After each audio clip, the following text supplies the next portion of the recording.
Hello friends, welcome back to my channel. আশা করি সবাই ভালো আছো, আমিও ভালো আছি। আজকে টিনুকে দেখলে আমার এটাই মনে হয় যে এই মেয়েটা যাই করে, সে ভালো কাজই করুক, খারাপ কাজই করুক, যেখানেই থাকুক, একে নিয়ে কন্ট্রোভার্সি হবে। এইবার ও যাই দেখাক সেটাই নাকি কন্ট্রোভার্সি ছুড়ে দেওয়া হয়। সে আমি আজকে মার সাথে যদি থাকি সেটাও একটা কন্ট্রোভার্সি ছুড়ে দেওয়া, ঠাকুমার সঙ্গে থাকলে সেটাও একটা কন্ট্রোভার্সি ছুড়ে দেওয়া, কারণ মার সাথে থাকছে না কেন, আবার মার সাথে যখন থাকছে ঠাকুমার সঙ্গে থাকছে না কেন। এইবার যদি ও ফ্ল্যাটে থাকে একা, তাহলেও কন্ট্রোভার্সি, একা থাকছে কেন, কি আছে সঙ্গে। এইবার যদি সবার মানে মিলিতভাবে ফ্যামিলি নিয়ে থাকে, ওর বাপের বাড়ির সবাই যদি এসে থাকে, সবাই ওর ঘাড়ে উঠেছে, ওর পয়সা খাচ্ছে, তাতেও কন্ট্রোভার্সি ছোড়া হবে টিনুর। অ্যাকচুয়ালি ওর সেই বলে না শাঁখের করাত, সেই অবস্থা হয়েছে ওর। দুদিকেই ধার, যেদিকেই যাবে সেদিকেই কাটবে। তো কিছু করার নেই, এটা টিনুর ভবিতব্য বা ভাগ্য বলতে পারো। তো কন্ট্রোভার্সিয়াল ক্যারেক্টার ওয়াইটি ওকে বানিয়ে দিয়েছে, আর সেটাকে ওকে ঝেলতে হচ্ছে। কিন্তু এই যে কন্ট্রোভার্সিয়াল ক্যারেক্টার ওকে বানালোটা কি, ও নিজে নিজে কিন্তু তৈরি হয়নি। এর পেছনে মদত অনেকের আছে। ওর যারা কাছের লোক হয়ে এসেছিল এক সময়, ঠিক তারাই ওকে এই উপহারটা দিয়েছে। প্রথমত ওর 5 বছরের জীবনসঙ্গী যে ছিল, যার জন্য ও 5 বছর ধরে প্রাণপাত করে দিল, জীবনের দেহের রক্তটুকু দিয়ে তাদের সব করে দিল। তো সেই প্রথম তার জন্য কবর খুঁড়ে দিয়েছে। এইবার যাকে ভেবেছিল বন্ধু হিসেবে পাশে পাবে পরবর্তীকালে, তো সে তো মহাশত্রু হয়ে জীবনে উদয় হয়েছে।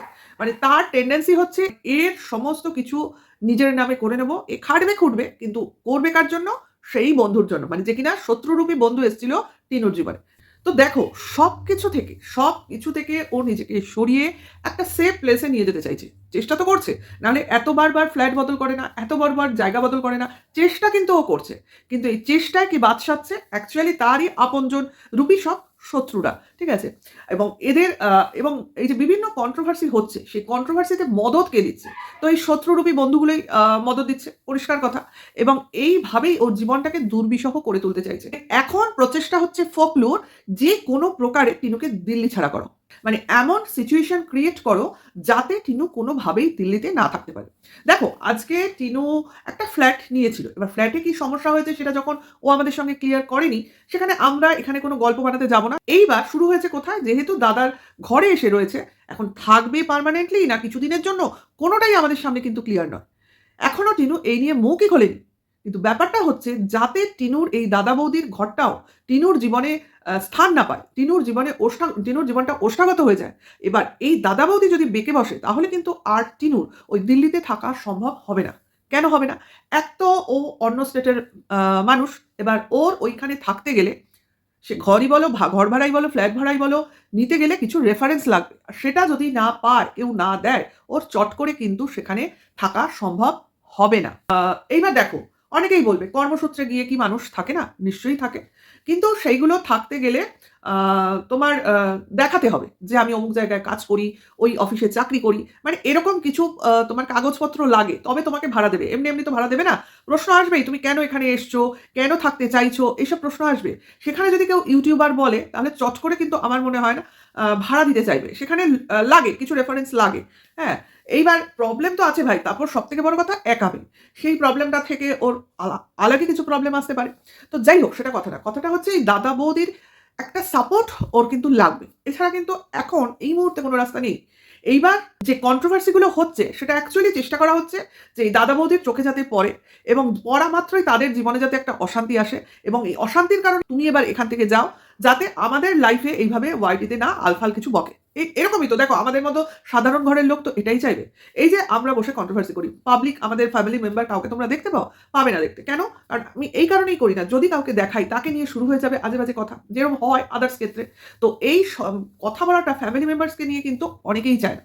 তো সেই জায়গা থেকে তাদের মনেও একটা সমস্যা তৈরি হবে। তো তারা ভাববে এই উটকো ঝামেলা কোথা থেকে এলো রে ভাই। এখন মানুষ মানুষকে হেল্প করবে, এটাই হিউম্যানিটি। এটাই কিন্তু নিজেদের লোকেদের কাজ। এখনকার দিনে যেটা লোকের চোখে চক্ষুশূল হয়ে দাঁড়াচ্ছে, যে লোকের বাড়ি এসে থাকাটা, এটাই যদি আমরা তোমার এই 30-40 বছর আগে দেখতাম, এই জিনিসগুলো কিন্তু ছিল। আমি এরকমও দেখেছি যে অনেকের বাড়িতে লোকে থেকে পড়াশোনা, ছোট থেকে বড় হয়ে থেকে পড়াশুনো করার জন্য থেকে যেত। মানে অনেকে গ্রামে-গঞ্জে থাকে না? তো কলকাতায় এসে পড়াশুনো করার জন্য লোকে তখন এত ভাড়া পেত না। আত্মীয়ের বাড়িতে থেকেই পড়াশুনো করত, এবং তার জন্য আমার মনে হয় না কেউ খরচ খরচা নিত। কারণ আমার মনে আছে, আমার নিজের বাড়িতেই, বাবার বাড়িতে আমার বড় পিসির মেয়ে স্কুল পাশ করার পর কলেজে পড়ার জন্য কলকাতায় থাকবে বলে, এটা তো আমাদের বাড়িটা তো তার মামার বাড়ি। তো সেই জন্য সে ছিল প্রায় 4-5 বছর ছিল। তো তার জন্য সে মামার বাড়িতে থাকলে কি তার কোনো সমস্যা হয়েছে? হয়নি কিন্তু। কারণ সে পড়াশোনার জন্য আছে, কিছু কারণের জন্য আছে। আর মামার বাড়িতে থাকবে এটা খুব স্বাভাবিক। এরকম আগেকার দিনে থাকতো। এরকম আরও শুনেছি আমার শ্বশুরবাড়ির দিকে আমার বরের যে পিসতুত তোমার দাদা, সে নাকি আমার শ্বশুরবাড়িতে থেকেই মানুষ। মানে তার বাপের বাড়ি ছিল, কিন্তু আমাদের বাড়িতেই থেকে আরকি খাওয়া-দাওয়া করতো। এমনকি রাতে শুতো। কিন্তু পাশেই কিন্তু তার বাড়ি। কিন্তু সে আমাদের বাড়িতেই থেকে যেত। শ্বশুরবাড়ির কথা বলছি। তো এগুলো না আগেকার দিনে প্রবলভাবে লোকজন লোকের বাড়িতে থাকতো। আত্মীয়তাটা সেই লেভেলের ছিল। এখনকার দিনে এই ছোট, ছোট যাদের ফ্যামিলি একটা আ ব্যাপার হয়েছে না? তারা এই ব্যাপারটাকে ভাবতে পারে না। কিন্তু আমরা এগুলো কিন্তু খুব কমন ভাবে দেখি। কারণ আমি বাপের বাড়িতেও জয়েন্টলি ছিলাম, শ্বশুরবাড়িতেও জয়েন্টলি রয়েছি। এমনকি আমাদের বাড়িতে আমার মনে আছে আমার বড় ননদ, ছোট ননদ এখন তাদের বয়স হয়ে গেছে। আমার বিয়ের পরপর দেখেছি তারা মাসের পর মাস এসে থাকতো। কেন থাকতো? তাদের যেহেতু ছোট ফ্যামিলি, আমাদের ফ্যামিলিটা যেহেতু বড়, এত আনন্দ হয় সবসময় মজা, আনন্দ অনুষ্ঠানের মধ্যে কাটতো একটা সময়। এখন আর সেই সময়টা নেই। কারণ সব বাচ্চারাই বড় হয়ে যাওয়াতে যে যার মতো বিজি। তো আর তাদেরও অনেক বয়স হয়ে গেছে। ছেলেমেয়ের বিয়ে-থা হয়ে গেছে। তো তারা আর এখন সেভাবে এসে থাকতে পারে না। তারা তাদের মতো বিজি। অনেকে নেইও এখনো এই পৃথিবীতে, এরম ব্যাপার। তো তারা এসে থাকতো সেই আনন্দ অনুষ্ঠান করবে বলে। তো আমাদের তো কখনো মনে হয়নি, ভাই এরা কেন দিনের পর দিন আছে? তারা তাদের বাপের বাড়িতে এসে থাকবে, তারা তাদের মামার বাড়িতে এসে থাকবে, তারা তাদের পিসির বাড়িতে এসে থাকবে, মাসির বাড়িতে এসে থাকবে। সেখানে মাসি, মামা, দিদা, দাদু এরা, আমরাও মামা, মামি এরা যদি আপত্তি না করি, বাইরের লোক কি বলল তাতে কি এসে গেল? তো আজকে টিনু তার ফ্ল্যাটের সব জিনিসপত্র নিয়ে আপাতত তার দাদার ঘরে নিচে ওপরে মাল রেখে কিন্তু রয়েছে। আমি আগের ভিডিওতে একটু ভুল বলে ফেলেছিলাম। ভেবেছিলাম ওই ওপরে কোনো রুম ও হয়তো নিয়েছে। কিন্তু কথাটা বোঝার মধ্যে আমার ভুল ছিল। একজন আমাকে রেকটিফাই করে দিল যে কথাটা ঠিক নয়। তো আমি গিয়ে সেখানে আবারও শুনলাম, হ্যাঁ, ও বলেছে ওপরে নিচে মিলে মালগুলো রেখেছে। অর্থাৎ নিচেও যে ওদের আত্মীয় রয়েছে তাদের ঘরেও কিছু মাল রয়েছে, আর ওই দাদা বৌদির ঘরেও কিছুটা মাল রয়েছে। এখন ও যদি দাদার ঘরেই থেকে যাবে, এটাই তো পয়েন্ট। তাহলে কখনোই এই ২ ঘর মিলিয়ে মাল রাখতো না। সম্ভব নয়। ওটা টেম্পোরারি রাখা হয়েছে। আর ও দাদার ঘর এমন বড় নয় যে ঘরে ঐরমভাবে মাল রেখে মাসের পর মাস, দিনের পর দিন থাকা সম্ভব। এর আগেও যখন ওর মা আরও ছিল ওই মাল নিয়ে, তখনও এই নিয়ে বহু কন্ট্রোভার্সি হয়েছে। এখানেই থেকে গেল, আত্মীয়ের বাড়িতে থাকে নাকি। কিন্তু তখন এইরকম নোংরা কন্ট্রোভার্সি হয়নি কেন? কারণ তখন টিনুর সঙ্গে টিনুর মা ছিল। এখন যেই মা নেই, তো কি শুরু হয়ে গেছে? এই দাদা বৌদির সংসারে ননদ একটা উটকো ঝামেলা। এই তো, এটাই তো কথা। যে দাদা বৌদির ঘরে কেন ননদ থাকবে? আর এটা দীর্ঘদিন থাকা মোটেও ঠিক না। নিজের ননদ নয়, মাসতুতো ননদ। তো তার এত ঝামেলা তার মাসতুতো দাদা বৌদি কেন বহন করবে? আচ্ছা, একটা জিনিস বোঝো, আজকে টিনু তার ফ্ল্যাট ছেড়ে মালপত্র নিয়ে তার দাদা বৌদির ঘরে রয়েছে। ঠিক আছে? এইটা যদি বৌদি না সাপোর্ট করতো, তাহলে দাদার ক্ষমতা ছিল ওই মালগুলো নিয়ে আসা বা বোনকে নিয়ে এসে ঘরে তোলার? বৌদি যদি সায় না দিত, কারণ বৌদি নিজে কিন্তু রোজগেরে এবং যথেষ্ট আপ টু ডেট। এমন নয় যে বরের কথায় ওঠে আর বসে। তার নিজেরও কিন্তু মর্জি রয়েছে। তো সেখানে তার বউ সাপোর্ট না করলে বর কখনো এই ডিসিশন নিতে পারে যে মাসতুতো বোনকে আমি ঘরে এনে রাখবো? আর আমার যতদূর মনে হয় এটা হবেও না।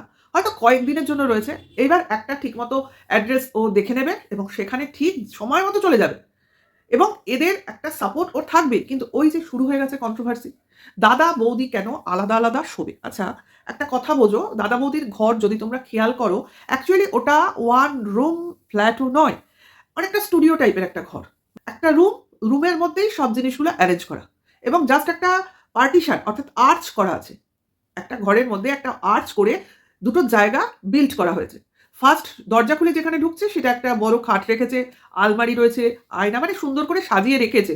মানে মানে যতটুকু রাখা সম্ভব। ঘরে একেবারে কোনো জায়গা ফাঁকা নেই। ঠিক আছে? এবং বাকি আর্চের পরে আবার একটা ছোট্ট বেড মতো রয়েছে। সেখানে হচ্ছে তোমার ওয়াশিং মেশিনও থাকে। আবার গরমকালে দেখলাম ওদের যে কুলারটা সেটা বাঙ্কে তুলে রেখেছে, ওটাও কিন্তু নামানো থাকে। এবং ওইটুকুই জায়গা। তারপরে আছে কিচেন আর টয়লেট। এই এবার এই জায়গাটা না এই দুটো রুমের মধ্যে বা এই যে দুটো জায়গা আর্টস দিয়ে সেপারেট করা আছে, না আছে সেখানে কোনো দরজা। হ্যাঁ, একটা পর্দা দেওয়া আছে। কারণ পর্দা দেওয়া আছে কেন? কারণ লোকজন আসতে পারে। তো রান্নাঘর ওখান থেকে সোজাসুজি। তো সেখানে বা ওপাশে আরেকটা জায়গা আছে যদি ড্রেস চেঞ্জ করতে হয়। তো পর্দা একটা দেয়া, এটা কোনো বড় ব্যাপার না। পর্দা আমরা এইভাবে দিয়ে একটা জায়গার সঙ্গে আরেকটা জায়গাকে আমরা সেপারেট করি। কিন্তু সেখানে কিন্তু কোনো দরজা নেই। এটা খেয়াল রাখতে হবে। তার মানে ওটা দুটো রুম নয়, ওটা একটা রুমকেই ওইভাবে রাখা হয়েছে।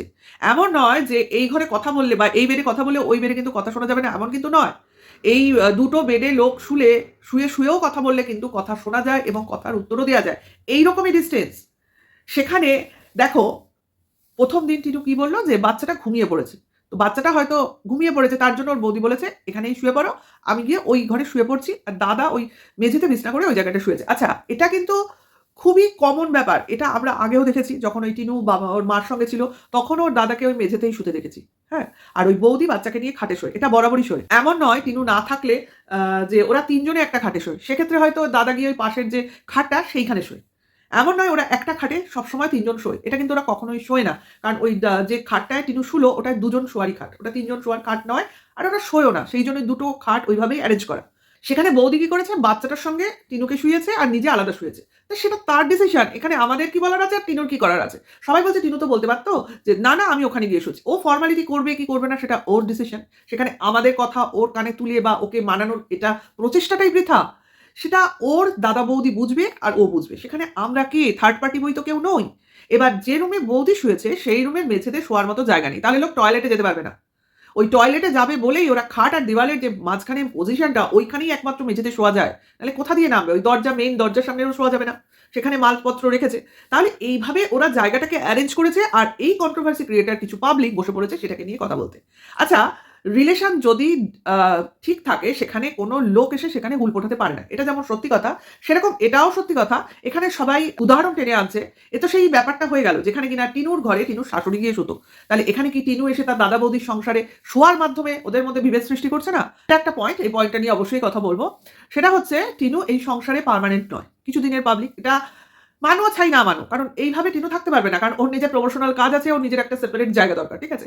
সেটার জন্য ও অবশ্যই ওদের একটা চিন্তাভাবনা আছে। সেই জন্য ২ দিন ওয়েট করার কারোর ইচ্ছা নেই। কন্ট্রোভার্সি করতে হবে ভাই। টপিক দিয়েছে, টপিক ইউটিলাইজ করতে হবে। তার জন্য একটা মেয়ের ক্যারেক্টারকে যতই নিচে নামিয়ে দিই না কেন, নামিয়ে দেব, তাতে কি আছে? হাজার, হাজার লোক এসে নাকি টিনুর জীবন হাজার, হাজার মানুষ নাকি টিনুর জীবনে আসে, তারপর হাজার, হাজার মানুষকে টিনু ছেড়ে চলে যায়। এরকম একটা ডায়ালগ শুনলাম। তো যার চ্যানেলে শুনলাম সেই জিনিসটা দেখলাম এডিট করেছে। তো সেই জন্য সেই জিনিসটাকে আমি কোনোভাবেই হাইলাইট করছি না কিন্তু শুনলাম। এবার এবার সে এডিট করার পেছনেও কারণ আছে। কিছু মানুষ সেখানে কমেন্টস করে বলেছে যে, "এই লাইনটা শুনতে কিন্তু ভালো লাগলো না।" তার জন্য সেই কমেন্টটাও নেই। ঠিক আছে? তো যাই হোক, আমি কি করে বুঝলাম? আমি জায়গাটা ক্লিপ নিয়েছিলাম ছাড়বো বলে শর্টের মাধ্যমে। তো দেখলাম ক্লিপটা নেই। তো তার জন্যই বুঝলাম যে জায়গাটা এডিট হয়ে গেছে। বাদ চলে গেছে। তো এই বাদ যাওয়ার কারণ হিসেবে এটাই ধরে নেব যে হয়তো সে বুঝেছে জিনিসটা বলা উচিত নয়। কারোর ক্যারেক্টার নিয়ে উইথআউট প্রুফ আমরা কিন্তু কোনো স্টেটমেন্ট পাস করতে পারি না। কারণ আমার এরকম কথা বলতে গেলে যে হাজার, হাজার পুরুষ আছে, হাজার, হাজার পুরুষ চলে যাচ্ছে। এরকম একটা ব্যাপার। তো এটা বলতে গেলে আমাকে কিন্তু প্রুফ দিয়ে বলতে হবে। উইথআউট প্রুফ বলতে পারি না। যেরকম বৌদির ব্যাপারে আমাদের হাতে প্রুফ আছে। তো সেইজন্য আমরা সে কথাটা বলি। কিন্তু টিনুর ক্ষেত্রে কি প্রুফ আছে? আছে কি? ওই ফোকলুর কথা বললে তো হবে না। প্রুফ দেখতে হবে। নাম, অ্যাড্রেস এরকম করে প্রুফ দিতে হবে। হ্যাঁ? কাজেই সেই সব তো নেই। ফোকলু নিজেই চিটিংবাজ। তো তার কথা মানে ফালতু বা মিথ্যে কথার শামিল। তো তার কথায় যদি আমরা প্রভাবিত হয়ে টিনুকে যা নয় তাই বলতে শুরু করি, তো আমাদের সঙ্গে ফোকলুর ডিফারেন্স কি রইল? তাই না? অ্যাকচুয়ালি ফোকলু আমার কাছে নো ওয়ান মানে নাথিং, নাথিং। এই পাবলিকটাকে আমি ১ম থেকেই প্রায়োরিটি দিইনি, দেব না। দেওয়ার মতো কোনো ইন্টারেস্টও পাইনি। ভাই এ কিসের জন্য এসছে? ১ম থেকেই একে আমার ফালতু ঝামেলা মানে ঝামেলাই তো বটে যে টিনুর জীবনে এসে ছারকার করে দিল। Actually disaster. বই তো কিছু নয়। তো সেই জায়গা থেকে এই পাবলিকটাকে আমার কোনোদিনই পছন্দ না। দেখো, টিনুর বন্ধু ছিল। টিনু নিজে এখন তার কাছ থেকে বুঝে গেছে এই ডেঞ্জারাস পাবলিক এর থেকে বেরিয়ে এসছে। তো সেইখানে আ টিনুও জানতো যে আমি একে পছন্দ করি না। তো আমার জন্য তো ওকে ছাড়বে এমন কথা নয়। ও নিজে বুঝেছে, তাই থেকে ছেড়েছে। আ আমি সবসময় ভেবেছি যে এই পাবলিকটা থেকে টিনু কবে মুক্তি পাবে। তো যখন পেয়েছে তখন সত্যিকারের ভগবানের প্রতি আমার বিশ্বাস জন্মেছে। আর অ্যাকচুয়ালি টিনুর নিজের চোখ খুলেছে। সেখান থেকে বুঝেছে কে ভালো কে খারাপ এবং কি করা উচিত, কি করা উচিত না। সোজা কথা। তো যাই হোক, দাদা বৌদির সম্পর্ক এত ঠুনকো নয় যে টিনুর ২ দিনের থাকাতে তাদের সম্পর্কে চির পড়ে যাবে। আর এখানে শাশুড়ির যে তুলনাটা আসছে ভাই, শাশুড়ি তো সেই ৫ বছর ধরেই ওদের সম্পর্কের মধ্যে ঢুকে রয়েছে। হ্যাঁ? এইবার সম্পর্কের মধ্যে ঢুকে থাকা সত্ত্বেও টিনু কিন্তু সেখানে থেকে গেছে। একটা কথাও বলেনি। যেভাবে সবাই বলে না এই ৫ বছর ধরে ছিল, কি ঝামেলা হলো, টিনুদের দেখে তো কখনো কিছু বোঝা যায়নি। তো এইজন্যতে যে ওদের ছাড়াছাড়ি হয়েছে পুরোটা তা তো নয়। কথার ফোকাসিংটা অন্যদিকে ঘুরিয়ে দিলে তো হবে না। ওদের ছাড়াছাড়ি হয়েছে কেন? আমাদের বেচুর লোভের কারণে। ম্যান্ডির পরকীয়া দেখে বেচুর জিভ লকলকাচ্ছিল। তার জন্য তো টিনুর সঙ্গে সেই পরকীয়ার নাটকটা করল। ঝামেলার নাটক, পরকীয়ার নাটক শুরু হচ্ছিল। কিন্তু সেটা হতে, হতে যে রিয়াল কিছু হয়ে যাবে এবং বেচু সেটাকে পিছন দিয়ে ইন্ধন দিয়ে যে এই আকার দেবে এবং তারপরই যে এই ব্যাপারটা ঘটল, সেটাকে ভুলে গেলে তো চলবে না। এখানে তো আ শাশুড়ির ভিতরে ঢোকার কারণে সংসারে আগুন লেগেছে তা তো নয়। আসল তো বেচুর লোভ। আর এই ব্যাপারটা যখন ঘটলো তখন শাশুড়ির লোভ। নিজের সংসারটাকে নিজের করে পুরো ফিরে পাওয়া। বউকে ভাগানো কারণ বউ এখন ইউজলেস। বউয়ের থেকে সমস্ত দায়িত্ব কর্তব্যটা নিজে হ্যান্ড ওভার করে নেব এবং ছেলেকে ব্রেন ওয়াশ করব যে বউকে দিয়া কি হবে? আর এইরূপ বউ তুই রাখবি কেন? এই বউ তাড়ালে তোর অনেক লাভ হবে এবং সেটাকে আরো ধুনো দিল কে? ওই কিমা দিদি। তো সেইখান থেকে আজকে এই পজিশন। পুরোটা কিন্তু টিনুর শাশুড়ি সংসারে ঢোকার কারণে নয়। টিনু নিজেও বলেছে সে নিজেই তার শাশুড়িকে এসি লাগাবার পর নিজে বলে, বলে নিজের ঘরে নিয়ে গিয়ে শোয়াতো। কিন্তু শাশুড়ির তো সেখানে এখন থাকাটা সঠিক কথা ছিল না। অনেকেই বলছে টিনুর শাশুড়ি নাকি রাত্রে শুতো না। তো আমার তো মনে হয় না সেটা। যাই হোক আমি ফুল স্যাঙ্গুইন নই। তো টিনুর শাশুড়ি রাতেও শুতো। এটুকু যদ্দূর আমি জানি তার থেকে বলছি। শুধু দুপুরে শুতো তা নয়, রাতেও শুতো। তো আরেকটা জিনিসও শুনছি এই যে নাক ডাকছে, তো টিনু বলছে দাদা নাক ডাকছে। তো এই নাক ডাকাটা আমরা সেই ওরা যে ঘুরতে গেছিল বৃন্দাবন, তো সেখানেও ওই রুমে থাকাকালীন তোমার নাক ডাকাটা বলেছিল দাদার নাক ডাকা। তো সেই নাক দাদা নাক ডাকে তার মানে। এইবার ব্যাপারটা হচ্ছে অনেকেই বলছে কম্বলের তলায় দাদা না অন্য কেউ। হ্যাঁ, ওর দাদা বৌদি তো মানে সেই লেভেলের ফ্রি যে টিনু কোনো বয়ফ্রেন্ড বা কোনো লোককে ধরে আনবে আর ওরা তাকে ওই রুমে শুতে দেবে। আর একই রুমে ওর দাদাও শোবে, বৌদিও শোবে, ওই লোকটাও শোবে, টিনুও শোবে, বাচ্চাটাও শোবে, সবাই শোবে। আর ওটা যে দুটো রুম নয় সেটা বারবার এরা দেখেও বুঝতে পারছে না বা দেখার চেষ্টাও করছে না। অ্যাকচুয়ালি যারা এসব বলছে না তারা ব্লগ ভালো করে খুঁটিয়ে দেখে না। ওরা যে একটাই রুমে কোনোভাবে অ্যারেঞ্জ করে একটা দেয়ালের এদিকে একটা খাট ওদিকে একটা খাট দিয়ে এইভাবে শুচ্ছে, মাঝখানে একটা ফাঁকা জায়গা রয়েছে সেখানে কোনো দরজাও নেই। এইটুকু মানে কি বলবো, এইটুকু না দেখে না বুঝে যখন বলে না, তখন আর তাদের আমার কিছু বলতে ইচ্ছে করে না। অ্যাকচুয়ালি মেন্টালিটি আর অধৈর্যপনা। আর প্রফেশনালিজম নিয়ে যারা বলে যে আমরা টোটাল প্রফেশনাল, তো আমি বলব তাহলে তো কিছু দেখেই বলা উচিত, না দেখে বলা উচিত না। তাই না? আর একদম প্রফেশনাল যারা হবে না তারা টু দি পয়েন্ট কথা বলবে। এই দেখলাম এইটা করলো, দেখা যাক পরে কি হয়। এইটুকু তো বলতে হবে। আমি পরেরটা ওয়েট করব না। একদম মাত্রাতিরিক্ত আমার আ ভিউ পয়েন্ট আমি দর্শকদের সামনে বলে দেবো এবং এমনভাবে প্লেস করবো সেটাকে যাতে দর্শকদের ব্রেন ওয়াশ হয়ে যায় এবং টিনুর সমস্ত দর্শক টিনুর এগেইনস্টে হয়ে টিনুকে চিৎকার করে এবং আমি এমনভাবে বলবো যাতে মনে হবে আমি বাচ্চার বাবার হয়ে ভালো চাইছি এবং বাচ্চার মাকে আমি টোটালি একদম নেগেটিভ ক্যারেক্টার হিসেবে প্লেস করছি। আর আমার যেন কেন মনে হচ্ছে এইভাবে বাচ্চার বাবার কথা সত্য করার জন্য এরা প্রাণপণে উঠে লেগেছে। অর্থাৎ মা নেই, হ্যাঁই নেই। তো এরমভাবে কন্ট্রোভার্সি এরা করছে যাতে টিনু এমন কোনো ড্রাস্টিক স্টেপ নিয়ে ফেলে যাতে এই পেঁচুর কথাটা ফিউচারে হয়তো সত্যিও হয়ে যেতে পারে। কারণ মানুষ কত সহ্য করবে? সহ্যের তো একটা লিমিট আছে না? তো যাই হোক ভিডিওটা বড় হয়ে যাচ্ছে। বলতে কত বললে এদের মস্তিষ্কের জট ছাড়বে আমার জানা নেই। তো এটুকুই ছিল। নেক্সট কোনো ভিডিওতে আবার কথা হবে, দেখা হবে। ভালো লাগলে like, comment, share and hype করো। সবাই পাশে থেকো, ভালো থেকো, সাবধানে থেকো, সুস্থ থেকো। এবং এই নেগেটিভ কন্ট্রোভার্সি ক্রিয়েটরদের থেকে দূরে থেকো। কারণ এরা ফালতু কথা বলছে। টিনার মতো ক্যারেক্টার কারো সম্পর্ক কোনোদিন নষ্ট করতে পারবে না। ও নিজে সম্পর্ক থেকে বেরিয়ে আসবে। তবু কারো সম্পর্ককে নষ্ট করার টেনডেন্সি ওর মধ্যে নেই। তো এটুকুই ছিল। আর নেক্সট দিনের ওয়েট আমাদের করতে হবে। এই ওয়েটিং পাওয়ারটুকু নেই। দেখো এর মধ্যে হয়তো টিনু তার ব্যবস্থা করেই নিয়েছে। দেখা যাক নেক্সট ডেট নতুন কিছু নিউজ আমাদের জন্য আনবে। তো টাটা, বাই।